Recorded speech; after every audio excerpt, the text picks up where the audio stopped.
Hello friends, रोजगार केंद्र में आपका स्वागत है। आज हम लोग आधुनिक भारत के सबसे महत्वपूर्ण टॉपिक साइमन कमीशन और नेहरू रिपोर्ट से संबंधित सभी प्रश्नों को देखेंगे। तो चलिए शुरू करते हैं। साइमन कमीशन भारत कब आया था? तो साइमन कमीशन भारत 1928 में आया था। और पूछे अगर दोस्तों कि इस साइमन कमीशन का गठन कब हुआ था, तो साइमन कमीशन का गठन 1927 में हुआ था। तो चलिए क्वेश्चन इसे देखते हैं कि भारत में साइमन कमीशन का बहिष्कार का मुख्य कारण क्या था। तो साइमन कमीशन को दोस्तों श्वेत कमीशन भी कहा जाता है, क्योंकि इसमें सभी सदस्य अंग्रेज थे, इसीलिए इसे श्वेत कमीशन भी कहा जाता है। नेक्स्ट, साइमन कमीशन के आने के विरुद्ध भारतीय जनता आंदोलन क्यों किया? तो भारतीय जनता ने साइमन कमीशन में सभी सदस्य अंग्रेज़ों को देखा तो उन्हें लगा कि यह साइमन कमीशन अंग्रेज़ों के फेवर में होगा, इसीलिए इस साइमन कमीशन में एक भी भारतीय सदस्य नहीं है, तो इसे होना चाहिए था। इसलिए भारत में जन आंदोलन प्रारंभ हुआ। तो ऑप्शन हो जाएगा सी, साइमन कमीशन में कोई भी भारतीय सदस्य नहीं था। नेक्स्ट, साइमन कमीशन का भारतीय राष्ट्रीय कांग्रेस द्वारा बहिष्कार किया गया निम्न में से कौन कारण बहिष्कार से पीछे नहीं था? तो बहिष्कार करने का यह कोई कारण नहीं था, इस समय यह पहले ही निर्मित हो गया था। यह दोस्तों कथन का कोई मतलब ही नहीं होता है कि यह समय से पहले ही निर्मित हो गया था, क्योंकि यह तो 1927 में निर्मित हुआ था और 1928 में भारत आया था। और यह किस लिए हुआ था दोस्तों? तो चेम्सफोर्ड के सुधार के लिए। और आपको पता है दोस्तों, चेम्सफोर्ड का सुधार या अधिनियम आया कब था? तो 1919 में। तो इसका तो कोई तात्पर्य ही नहीं होता है कि यह समय से पहले आया था। आप देख सकते हैं यह समय से काफ़ी बाद आया था सुधार हेतु, चेम्सफोर्ड सुधार हेतु। Option C. नेक्स्ट, किनके सुझावों पर भारतीयों को साइमन कमीशन से बाहर रखा गया था? तो चेम्सफोर्ड ने तथा रीडिंग ने और सर जॉन साइमन ने कहा था कि साइमन कमीशन में भारतीयों को नहीं रखना चाहिए, परंतु इरविन पर इस पर कोई भी सुझाव नहीं दिया था। Option D. नेक्स्ट, कांग्रेस ने साइमन कमीशन का बहिष्कार किया था, यह कथन है और कारण है दोस्तों, साइमन कमीशन में एक भी सदस्य भारतीय नहीं था। तो यह कथन भी सत्य है और यह कथन भी सत्य है, तो और एक दूसरे का पूरक है, अर्थात ऑप्शन ए और आर दोनों सही हैं और आर ए का सही व्याख्या है। नेक्स्ट, छठा क्वेश्चन है दोस्तों कि निम्नलिखित कथनों में कौन साइमन कमीशन से संबंध में सही है? कथन के नीचे दिए गए कूट का सही उत्तर चुनिए। तो यह प्रिंट हो गया दोस्तों, यह हो जाएगा 1 2 3 4, 4 कथन दिया हुआ है, आपको बताना है कौन सही है। तो साइमन कमीशन की नियुक्ति 1919 के एक्ट के लिए पूछताछ के लिए किया गया था, तो ये सही है। इसके अध्यक्ष सर जॉन साइमन थे, तो ये भी सही है। उसने संघीय प्रकार की सरकार के लिए प्रस्तुति की थी, तो ये भी सत्य है। भारतीय नेताओं ने उसका विरोध किया था, तो ये भी सत्य है। तो ऑप्शन इसका हो जाएगा उपरोक्त सभी, ऑप्शन डी। नेक्स्ट, भारतीय स्वतंत्रता आंदोलन के काल के संदर्भ में नेहरू रिपोर्ट में निम्नलिखित में से किस किस की अनुशंसा की गई थी? तो नेहरू रिपोर्ट में 3 कथन दिया गया दोस्तों, आपको बताना है कि कौन कौन सा बात का अनुशंसा हुआ था।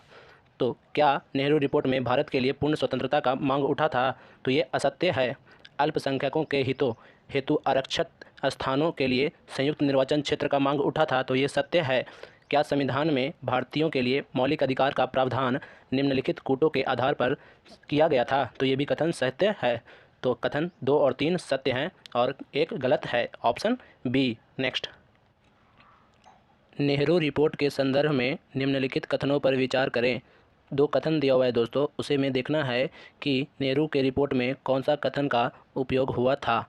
तो पहला कथन है कि नेहरू रिपोर्ट में राज्य का धर्मनिरपेक्ष स्वरूप एक मूल अधिकार के रूप में दर्ज किया गया था, तो ये सत्य है। क्या नेहरू रिपोर्ट ने सिफारिश की थी कि राज्यों का पुनर्विभाजन भाषाई आधार पर किया जाना चाहिए? तो ये भी कथन सत्य है। नेहरू रिपोर्ट कब आया था दोस्तों? तो यह 1928 में आया था, जिसमें ये दोनों बातें कही गई थी। ऑप्शन सी इसका राइट आंसर होगा। नेक्स्ट,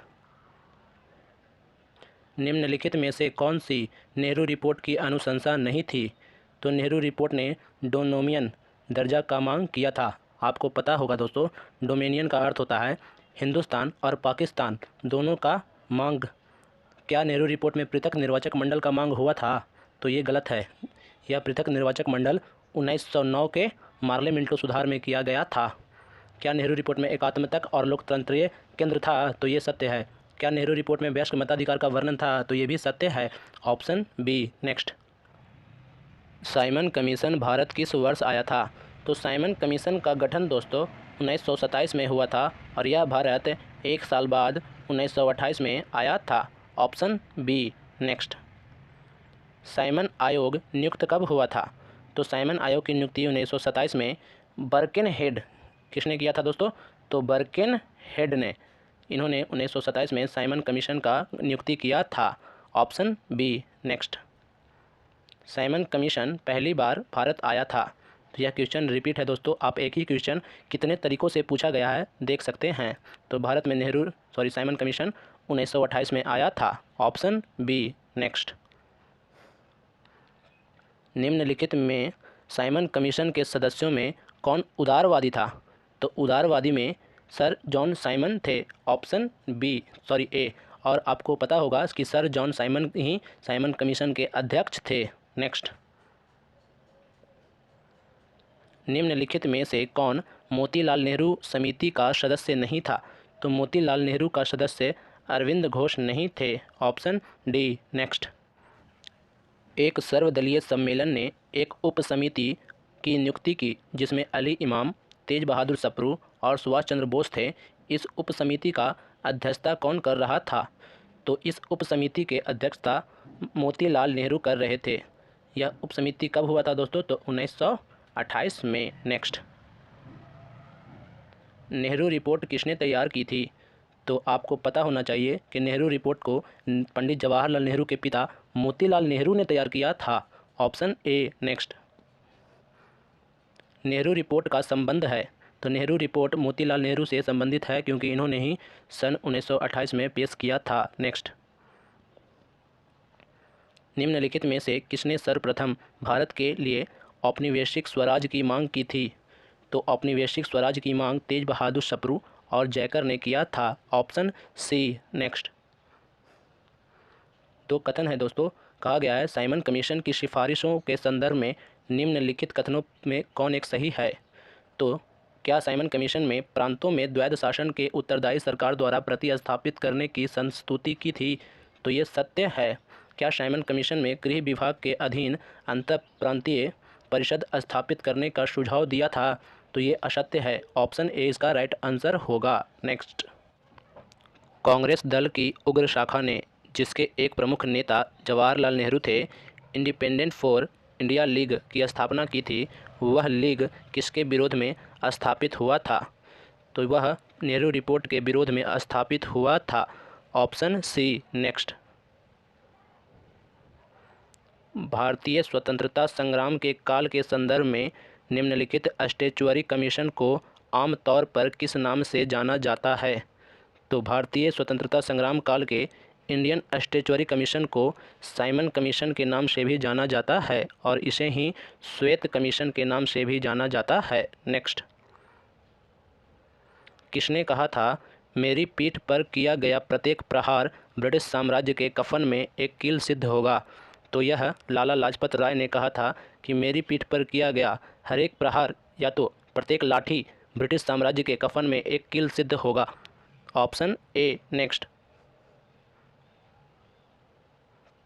लाला लाजपत राय घातक रूप से घायल हुए थे। तो साइमन कमीशन का विरोध करते हुए लाला लाजपत राय को 1928 में लाठी से काफ़ी ज़्यादा चोट लग गया था और उसमें वो घायल हो गए थे और उनका 1930 में मृत्यु हो गई थी। Option D. नेक्स्ट, यह कटाक्ष कि भारतवासी किसी संविधान पर एक मत होने में असमर्थ हैं किसने दिया था? तो जिसने साइमन कमीशन की नियुक्ति की थी उन्होंने कहा था कि भारतवासी किसी संविधान पर एक मत होने में असमर्थ हैं। बर्किनहेड ने कहा था, इन्होंने ही साइमन कमीशन का नियुक्ति किया था। Option C. Next, Simon go back के नारे का निर्माण किसने किया था? तो Simon go back Yusuf Meher Ali ने कहा था। Option A. Next, Nehru report द्वारा अनुमोदित स्वतंत्र उपनिवेश के विचार का निम्नलिखित में से किसने विरोध किया था? तो नेहरू रिपोर्ट का चंद्र बोस अर्थात सुभाष चंद्र बोस ने विरोध किया था। Option C. Next. Simon commission Bharat के किस उद्देश्य से आया था? तो साइमन कमीशन अंग्रेजों द्वारा भारत में एक उत्तरदायी सरकार के गठन की धारणा को प्रकट करने हेतु आया था। Option D. नेक्स्ट।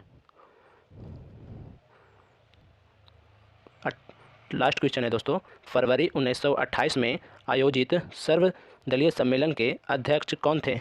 तो 1928 में सर्वदलीय सम्मेलन के अध्यक्ष डॉक्टर M.A. अंसारी थे। Option B. धन्यवाद दोस्तों।